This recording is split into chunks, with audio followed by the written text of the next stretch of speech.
to NBA Today. Welcome to NBA Today. I'm Shanae Ogumake in for Malika Andrews. And last night, Luka Doncic played for the first time against a team that drafted him 7 years ago. The arena right behind me was buzzing from when the doors were wide open. So let's not waste any more time and relive the first chapter of Luka's Laker legacy. There is serious buzz in this building because this is the matchup we've all been waiting for. And immediately turns to the Mavericks bench. What a pass by Luka. So weird at moments. Felt like I don't know what I was doing. We understood as his teammates that we wanted to try to get this win for him. 3 in a row for the Lakers. Luka Doncic's first triple-double as a Laker. Triple dub. Yeah, happy I was able to help him get his win. Luka Doncic came out of the gates firing in his revenge game against the team that traded him just over 3 weeks ago. Chene here with the crew, Lakers, Mavs, in the anticipated matchup with Luka Doncic. Y'all saw the car, 77 in purple and gold, right in front of Crypto.com, and free parking, courtesy of the Jordan brand. Now, Nico Harrison on hand watching Doncic. Things a little bit awkward, guys. Luka and Kyrie, though, they shared a brotherly moment. Former teammates for the first time squaring up. Now, early first, Luka gets inside for the layup, his first points against his former team, but then less than a minute later, Doncic, he drives, he thinks he's fouled. I'm not gonna lie, he was absolutely fouled. He was absolutely fouled, but then he does get teed up for having some choice words with the officials. I think we all saw it. It was as foul as a foul could be. And not once did he say, "My bad, I missed the call." You missed it. Yeah, that was tough, but guess what? He kept his head in it, Perk. Second quarter, he drives and throws it to Austin Reeves. And knocked down the tray ball, the beautiful basketball. There go the emotions. There you go. There he hit the three, and then he turns to the bench and screams emotionally. Now, heading to the second quarter, this is the pass. And it was on time, on target. Austin Reeves had no choice but to knock down that tray ball. Look at that pass. He literally eyes in the back of his head stuff right there. Like, he didn't even, peek. He just knew where you'd be. Here's how you know it's a hell of a pass. The crowd gasps while the ball is in the air. Yeah, right. Yeah, and speaking of the gas, a moment of silence. So did the crowd with some chants.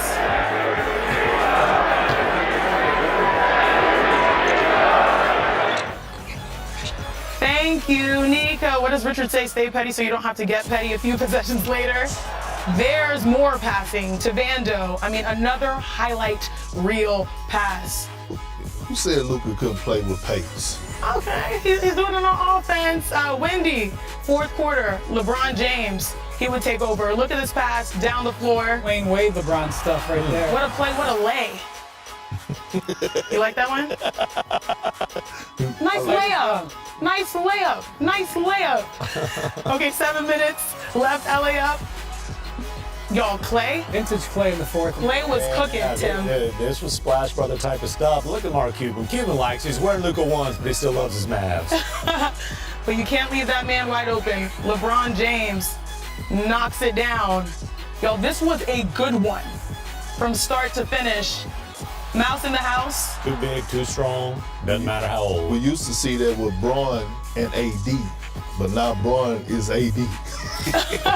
He's going to have to be both. Absolutely. And speaking of AD-type plays, LeBron James with the putback. I mean, how does he do that at 40? Doncic would finish with 19 points, 15 rebounds, 2 assists. They get the win. Here's the Don after the dub. I mean, yeah, you know, Kai is my hermano. We go way beyond basketball, so it was good to see those guys. Like I said, we went through wars together, and it was really fun to see them all. I mean, the closure is gonna take a while, I think. You know, it just it's not ideal. But you know, like I said, I'm glad this game is over. You know, there was a lot of emotions, but we go little by little, you know, and every day is better. Now, with the triple-double in his first game against the Mavericks, Luka joined LeBron and Russell Westbrook as the only players with a triple-double against all 30 current NBA teams. Luka also became the 8th player with a triple-double in his first game against his former team. And here's the crew: Kendrick Perkins, Brian Windhorst, Tim McMahon. And let me start with you, Brian. What was your biggest takeaway from being in the arena and seeing that action unfold? The pregame situation was one of a kind. I've never seen anything like it. Nico is out there wearing a bright blue suit. This doesn't even give it, in the theater lighting, it was popping. It was electric blue. Out comes Luka. McMahon, tell him why he's doing push-ups. Yeah, now the push-ups, this isn't, hey, Nico, look, I can do push-ups. I'm in shape now. He takes half-court shots during his pregame every time. If he hits one, the assistant's got to do the push-ups. If he doesn't, he's got to do the push-ups. It was like, Chennai, was like a prize fight. Everybody knows when the music turns off, the Slovenian music comes on, it means Luka's coming out for the warm-up. It's like, here he comes. He did this in Dallas. So Nico's out there in his spot. Music comes off. Here comes the Slovenian music. Here comes Luka. Now everyone's watching. What's going on? They get within what, McMahon? 15, 20 feet of each other? Yeah, and I'd say this. There was never any eye contact. Yeah, but Luka is... No, wait a minute. You can't give credit for Luka throwing a pass behind his head, not even... Oh, he's got the vision. He knows exactly where he is. Yeah. And the lack of eye contact was completely intentional. And honestly, it was a continuation of what happened between those two guys all season long in Dallas. The disintegration of that relationship is part of the reason that Luka Doncic is now in Los Angeles. There was an opportunity there that was over there for either of them to go and speak to the other one. It was totally there for 10 minutes. Neither one made the move, and it was fascinating to watch. You know what's crazy? We're talking about two people. One is a player and one is front office personnel, and the beef potentially that was unspoken between the two. How about Perk? Between the lines, what's your biggest takeaway? All I kept hearing is when Luka got to LA is, can it work? Can LeBron James and Luka Doncic play together? And the answer is hell yeah, they can. Yeah. Can LeBron James play off the ball? Hell yeah, he can. Can LeBron James take a backseat to Luka? Hell yeah, he can, and he will. And look, I don't look at the first, second, and third quarter. I looked at the fourth quarter when it mattered the most, and I'm glad that Dallas put up a fight and challenged them because we saw the two-man game between the two superstars and Luka and LeBron, and it was a beautiful thing to see. All of a sudden, we saw LeBron James become a screener for Luka. Now pick your poison, because when LeBron puts his mind to it, he could be 1, the best screener in basketball, 2, the best roller in basketball, 3, the best secondary decision maker in basketball. So yes, it can work and it will work, and I think we got an appetizer last night of what to look for when it matters the most, how this two game and how Luka and Braun are going to thrive off of one another. They absolutely are. And Perk, my biggest takeaway, honestly, when it comes to Luka Doncic was his passing. He had 12 assists, again, his first triple-double as a Laker. But as we break it right down, we all know J. Kidd had something in his bag. He's not going to let Luka go off against his former team, so they send 3 players at him. This makes things easy. Great pin and screen along the baseline to create an open look for Rui Hachimura, and so you're able to get that cross-court pass because Luka is so good passing the ball. I said it before, Luka has one of the greatest gravitational forces in the NBA based off of his scoring proficiency. Last year, 34 points per game. Another possession here.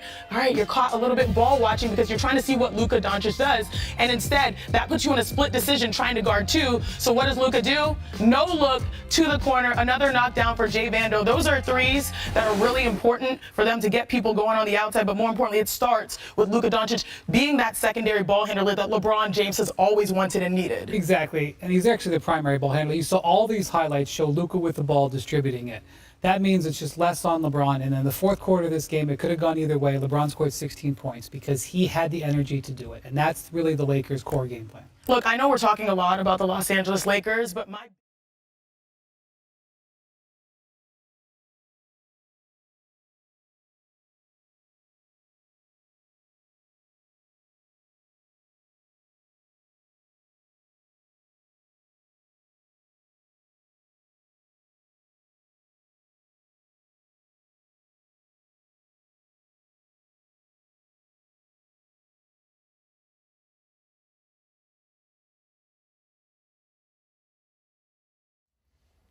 How's it going, everybody? Villa Sports Network here. Just want to thank you guys for your support on the channel. Thank you guys for watching the video. Hope y'all enjoyed it.